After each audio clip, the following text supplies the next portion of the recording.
Hey YouTube, today I will be showing you how to convert your brand new mountain bike to tubeless. And all you need is a pump, a decent pump, and a tubeless kit. And it will be easier than you think, because most modern bikes, decent mountain bikes, will of course come with tubeless ready tyres, and many in fact even have the rims already set up for tubeless. But they ship with an inner tube because it's less sloshing about in a box. It's less likely to leak everywhere, and it will not go off if it's not in the tyre. So they ship them with an inner tube. So we're going to whip the wheels off of my new Canyon on AL8 and make it tubeless. And I reckon it'll take no more than 20 minutes. Let's go. So you may not know this, but when your bike ships, it actually probably comes with tubeless ready tyres. Now my Canyon here is fitted with Schwalbe tyres here, and these are Addicts soft compound. But if I spin this around just here, you can see it also says on there TL Easy, which is Schwalbe's way of telling you that it is a tubeless ready tyre. Now some different manufacturers will call this different things, but it will always give you a telltale sign on the sidewall of your tyre. For instance, Schwalbe will call it TLE Tubeless Easy or TLR Tubeless Ready or whatever, and you look out for this little logo which I'll put on the screen just here. Maxxis call it TR, which stands for Tubeless Ready. Again, I'll put a little thing up on the screen here so you can know what to look for. And Continental also call it TR for Tubeless Ready, and it's always printed on the sidewall if your tyre is ready to go. So the first thing you need to do, if you're not sure how to take off your front wheel, is just undo this little maxle just here, give it a pull out, undo this just like this, and eventually you'll be able to just pull it out. Bob's your uncle. Take the wheel out carefully, not to scratch up your disc, and yeah, we'll get on with it. Now, if you have any more sense than me, you will do this when the bike is brand new and the tyres are clean, and you will not have to deal with dog turd. So now that you've ascertained that you've got a tubeless ready tyre, what you'll need to do is go ahead, you'll need to let all the air out of this tube basically, make it easier to remove it. And don't forget to remove this little collar, which just comes off anti-clockwise. Keep hold of that, you might need that later. Okay, and just push the centre of the core, let all of the air out.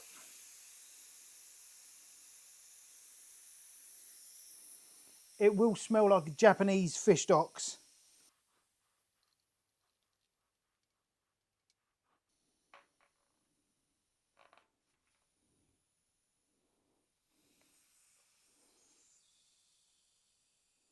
Okay, once that's all nice and flat, you will benefit from a decent couple, or you might get away with one, but a decent couple of tyre levers in order to get this tyre off. We're not going to take it off completely, just enough to get the inner tube out and to be able to put some sealant in there, and also inspect the rim itself and see whether it's got some tubeless tape fitted already, and if it hasn't, we'll have to do that. But a couple of decent tyre levers. These are by Park Tools, and literally I've had these for about 10 years. They are worth their weight in gold. So let's get on with that. You need to basically pull the bead of the tyre towards the centre of the rim, and it will make it easier to get underneath it, and then whip this off just on one side.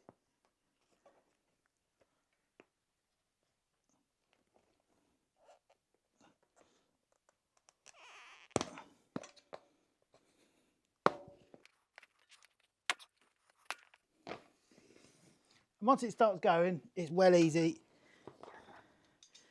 Okay, and then get this tube out.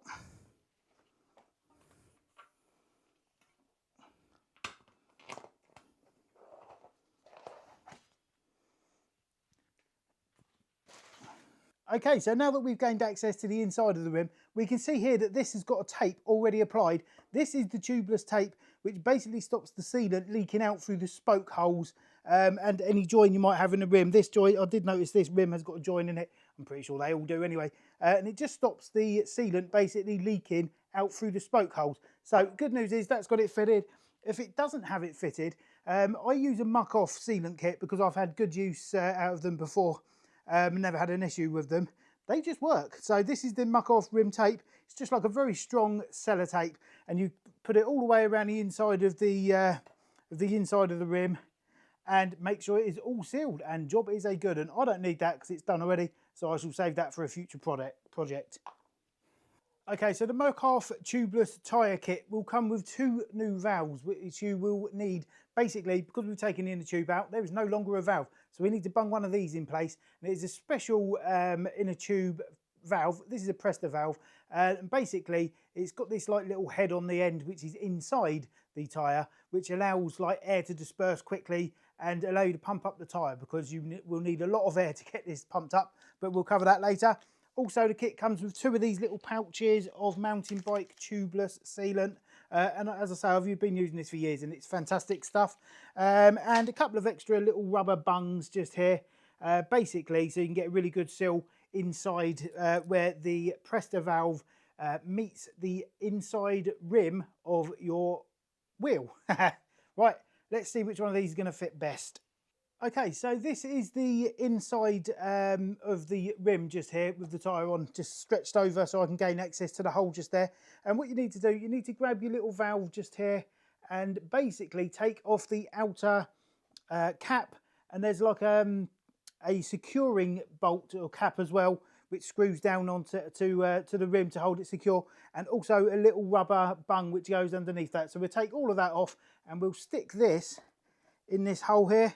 And you can use the different pieces of rubber that come with the kit just to make sure you've got a nice seal there. It will be pulled tight, of course, so you can give it a little bit of force and just see how the seal is. And as luck would have it, this is perfect. So I'm just going to crack on with this and tighten it up so it's all nice in there. And then we'll need to remove the core from this valve. So I'll show you how to do that in just a second. That's the little securing cap that comes with the muc-off valve. And it's got a little rubber O-ring in there as well, to provide a nice seal between the fastener and the top of your rim there. So let's get that done up nice and tight.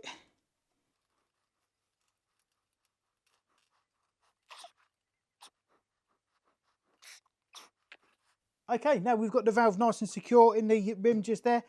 Basically, what you've got is 2 options for putting in the sealant into the tyre. You can actually bead the tyre without it being pumped up, so just so that it's fully inside the rim just there, and then you can remove the core. In fact, this muc-off kit comes with this extra cap with a handy little hole in the top there, which will allow you to undo the centre if you need to take that out. But the other option is to just pour the sealant into the bottom of the tyre and then bead it carefully over there without it spilling out. And I'm going to go with that because it tends to make less mess. But some kits will come with like a little syringe so you can inject into the top of the valve. But every kit I've ever had that has that tends to just go everywhere anyway. So I'm going to place it into the bottom of the tyre just here and then seal the bead of the tyre into the rim. Let's do it. Now, muc-off recommend that you put 140 millilitres in each of your tyres, and the kit handily comes with 2 of these pouches, each of which are 140 millilitres. So perfect, 1 for each tyre. So let's get on with it, shall we? Try not to make a mess.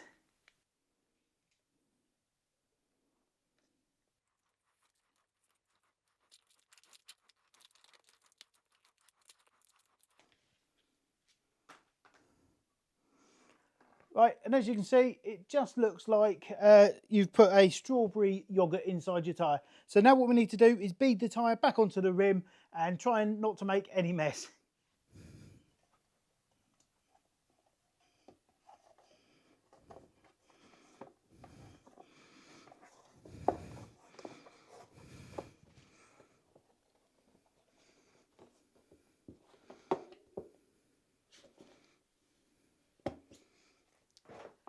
Easy peasy. Right, now we've got to inflate it. So, it has been a while since I've set a bike up for tubeless, and since that has occurred, Schwalbe have come up with a system called TL-Easy, which is apparently meant to make it easier for you to pump up your tyre. Now, of course, we've got the sealant in there, we've got the new valve, but now what we need to do is be able to pump up the tyre, which is not that easy because you haven't got a tube to push the tyre out. So previously you've needed to cram a lot of air into the tyre very quickly so that it all expands at the same time, thus sealing the gap between the tyre and the rim. I've never been able to do it with a track pump, but Schwalbe reckon that you can now do it with a track pump, given their new system that has some sort of improved grab inside the rim or something like that. So I'm going to be trying that out. But just in case that doesn't work, I've got my trusty AirShot device just here, so we can always rely on that should we need it. So let's see how well this TL-Easy works from Schwalbe, and see if we can bang it up with the track pump. Okay, so what I've done is I've put my pump onto this Presta valve just here. Make sure you undo the inner core. So basically you can put the pump on there and there's somewhere for the air to go in, because if you haven't undone it, it will be sealed and the air won't go anywhere. So I've got my standard track pump here. I'm going to normally pump it up to about 40 PSI and then let it down as I feel appropriate. But today I'm going to pump it up a little bit more than that, because that will help the tyre bead fully onto the rim. So let's see if this works. You know what? I think it is.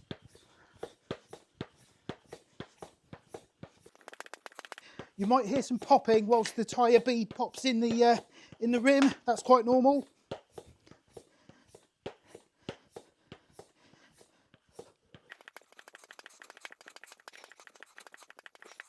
That is miraculous. I did not think that would work. Fair play, Schwalbe. Right, take your pump off and tighten up the little core in the middle there, so none of the air can escape. I genuinely cannot believe that that worked. That is by far the easiest job I've ever done setting up tubeless on a bike. So well done, Schwalbe. That has worked a treat. Obviously some rim and tyre combos will work better than others, depending how tight the bead is and all that kind of stuff. But for that to work straight out of the box, excellent. Anyway, once we've got the sealant inside the tyre, what we need to do is create a seal anywhere where air could get out of the tyre, and that will be around the rim, and let a bit of the sealant seep into some of the spoke holes if there is a little tiny gap there. The sealant is miraculous. It will seal up pretty big holes, of which you won't have any, but it won't do any harm to make sure that all of the inside surface of the tyre is all coated. So go round it, give it a wobble, and make sure it all gets a little coat in. Very impressed with how easy that was.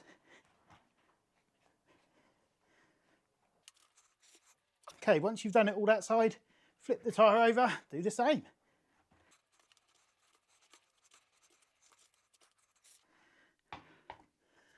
That is pretty much finished.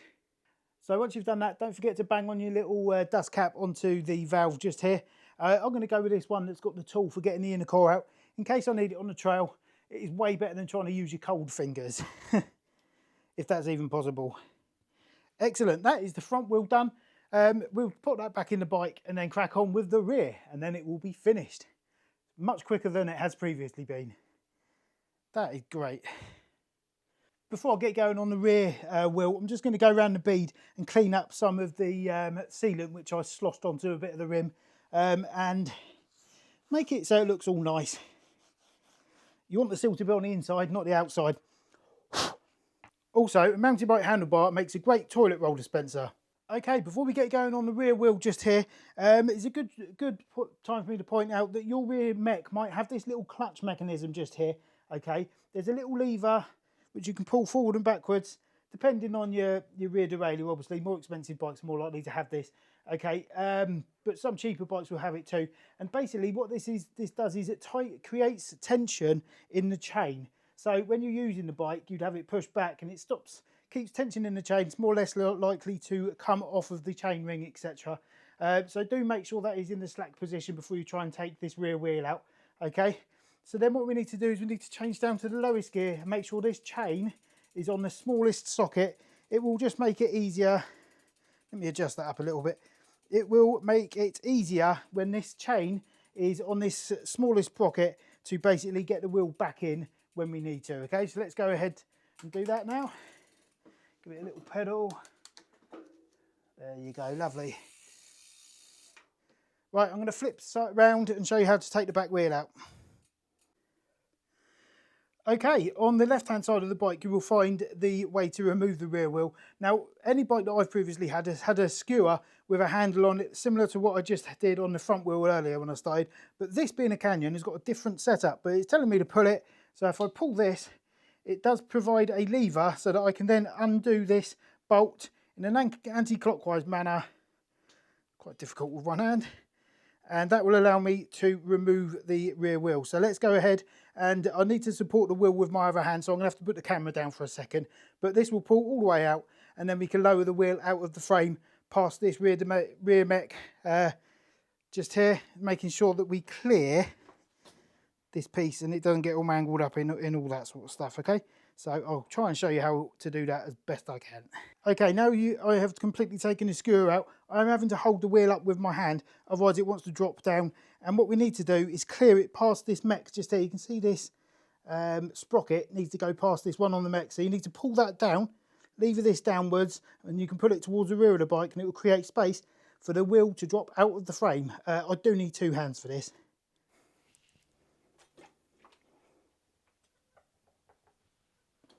Easy peasy. Okay, so doing the rear tyre is exactly the same as doing the front. The only difference you might find is this little gizmo just here. You'll only find this on an e-bike. It is a speed sensor or a magnetic sensor which sends a signal to the motor. So you'll only find this if you have got an e-bike or e-mtb. If you haven't, it'll be exactly the same as the front setup. So if you have got an e-mtb, make sure this goes back on afterwards. You can just slip it back on over your new tubeless valve.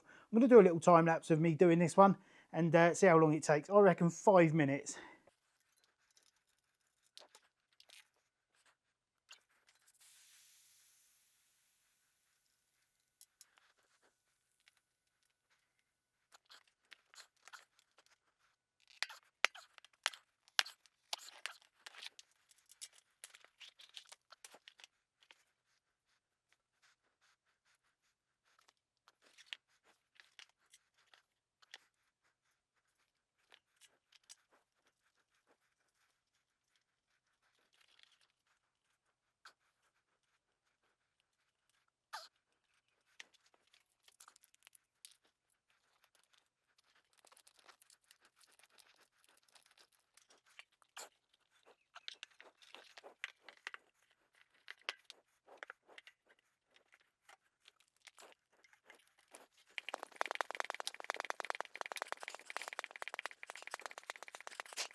Definitely beading up a bit here. It is warm today, and anyway, as anticipated, that took about 5 minutes to do that.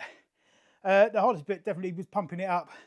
And again, an excellent seal, which I've never experienced before. That is miraculous. Anyway, we need to bang this back into the bike, and the best way to make sure it is fully sealed is to go out for a ride and get that sealant sloshing around in both your tyres, getting into all the nooks and crannies where it needs to be, anywhere that air could escape. So I'm going to bang this back in there. Whew, hot. Right, not a difficult job that one. If I can do it, you definitely can do it. And don't forget, as long as you've got tubeless ready tyres, you can do this on pretty much any mountain bike rim, as long as you've got some of this tape. As I mentioned, this has got it fitted from the factory. A lot of them do these days, but definitely worth checking, and check your tyres and see if they're tubeless ready, because if they are, chances are your rim is taped up, ready to go as well. Anyway, thank you very much for watching. If you found this helpful, please hit subscribe and let us know how it went for you in the comments. And whilst you're here, please check out some of my other videos. I've not posted any videos for a couple of years, but I used to post quite a lot, so do go and check those out, and there will be more videos coming up soon. So I thank you very much for watching. Catch you later.